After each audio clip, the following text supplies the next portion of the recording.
Yes, well, the Masters Games, of course, in Murray Bridge on the 19th to the 22nd of April. Now, Barry, you know, sometimes you're sitting here and you're thinking, how do you introduce the next guest? And sometimes we hear the word legend get thrown around unfairly. And other But names. then you move into the status of immortal. You know, once you have a statue, your own statue in the venue that you played in, that puts you in immortal status?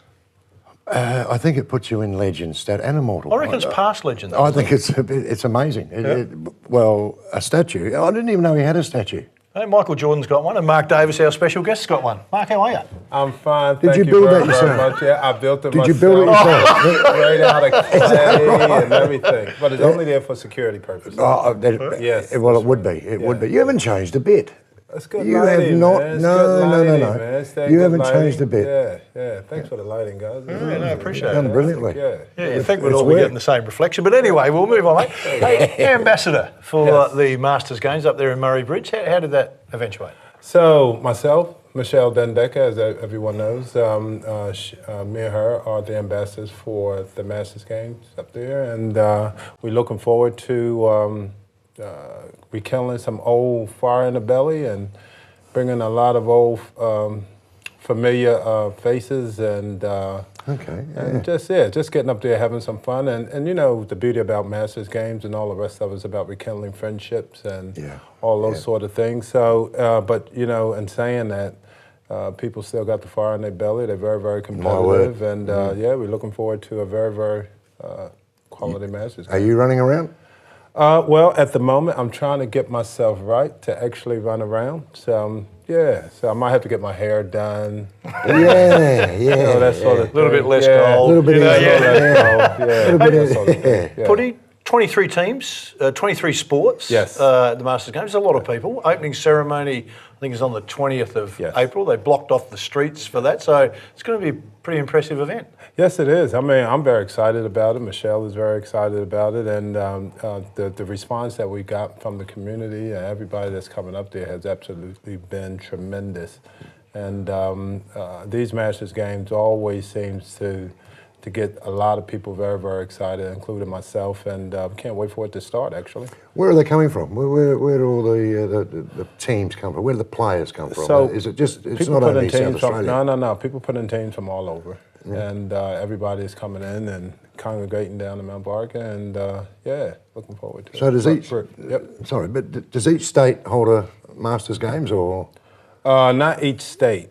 Each state. So I know a few years ago it was held down in Port Pirie. So it's regional. Right, which is regional. So it was held down in Port Pirie. So this is the regional Masters Games, and so So the World Masters Games started in 1983, I think, or 85 in Toronto. So this is every couple of years. It's a regional centre in South Australia. I reckon this is the second one for Murray Bridge, though. It might even be the third. I know they had one before this, so I'm not. I reckon it's two. So, but it does generate a lot of income into that area as well. I mean, when you bring 23 sports into a regional centre, and obviously they can stay in different spots, but it generates a massive amount of income in that short period of time. Well, credit to the centre. If they're getting repeat games, then they've done something right. So Basketball's one of the sports, Putty. Were you tempted? I mean, you said you're trying to get yourself, you look like you're not a bad nick, you know, and saying that and all the rest of it, I'm kind of always weigh it up, because I, as being an ambassador, we go around to support all the sports, definitely, you know, once I probably get out there and do a training session or something like that. All the other Masters games that I've been involved with, I played in. So I don't see it's going to be a great deal of difference with this one, but, you know, just kind of wait until I get down there. I mean, you touched on it. There's that great social aspect of the Masters Games, but there is that competitive juice. You know, everyone laughs about it, just playing for a bit of fun, and then suddenly the game starts to get close. Doesn't matter, be it netball, be it basketball, be it softball, table, whatever the game is. Have you noticed that? Have you noticed the juices get going? Phil, you know what? At the end of the day, the natural instinct of a competitor still comes out. It doesn't matter whether or not he's one step slower, but in his own or her mind, that the natural instinct comes out, and everybody, once you know, a little bit of trash talking going on over a coffee or something like that, and then it becomes on. You weren't a great trash talker over your career, though. You just went about your business. No, There are other guys that were. Just recently we watched the Sixers, unfortunately, lose the series against Melbourne United. There was a fair bit of trash talking going on amongst the players. How do you see Well, I guess from a personal point of view, I always believe in letting the game do the talking. But trash talking has become a bit of an art form, and everybody trying to gain an advantage psychologically and trying to break their opponent down psychologically. And I think that's what trash talking is designed to do, is to give you some sort of edge over your opponent. It depends on how he handles the trash talking.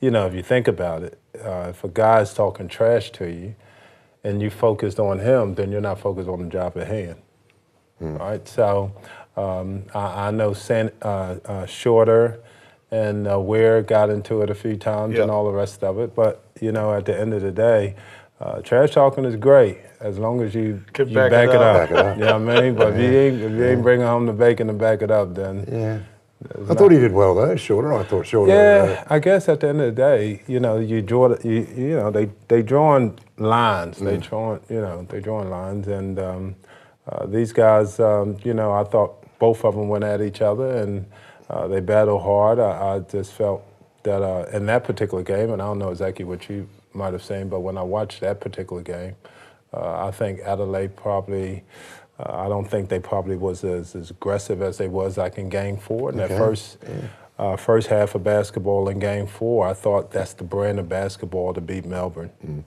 You know, that first half, they were very, very aggressive, and they put Melbourne on the back foot. Were they tired, Adelaide? You think they looked a bit jaded? You know what? First half final? When you're playing for the bacon, you know, you find something, man. If you tired playing for the money, you ain't supposed to be playing. You've won 3 championships. I read an article the other day. It took Andrew Gaze 253 games before he won a championship. So I think some people think they're just easy. You just turn up and you win them. So for you across the journey, you won the one in '86. Then you had to wait, was it 12 years for the next one? Yes. If you were talking about that now, what would you say to the players coming through? If you get an opportunity, don't be thinking it's going to come around again quickly. What advice would you give? Get yourself a Phil Smythe as a coach. Yeah. Get yourself a Phil Smythe as a setup? Is that a setup? That's very kind. Yeah, Very kind. I like that? It's a setup. All right, all right. Some money after for that one. No, listen, Phil came in. He had he recruited players who obviously can go out and he felt that can get it done, but also can work together. And Phil had a very laid-back sort of approach as a coach, and I think that fitted in the narrative of how we actually played the game of basketball during those 2 years. It didn't feel like you was under any pressure. Good teams. To go out there and do. We just went out there and did what we had to do and felt good about it.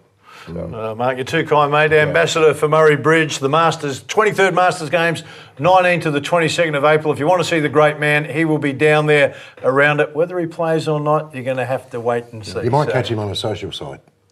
I've never thought he was a social kind of guy. No, he's pretty quiet, home early, locked up. Yeah, man. Yeah. But listen, what about our singing debut between the three of us and all the rest of it, like the Conehead reunion? The Conehead reunion. We can do something on TV with that. That's right. Okay, you script it up because you're the rapper. So sounds good, man. Maybe later in this series there might be something coming our way. It'll be terrifying. Stay with us. Plenty to come on the show.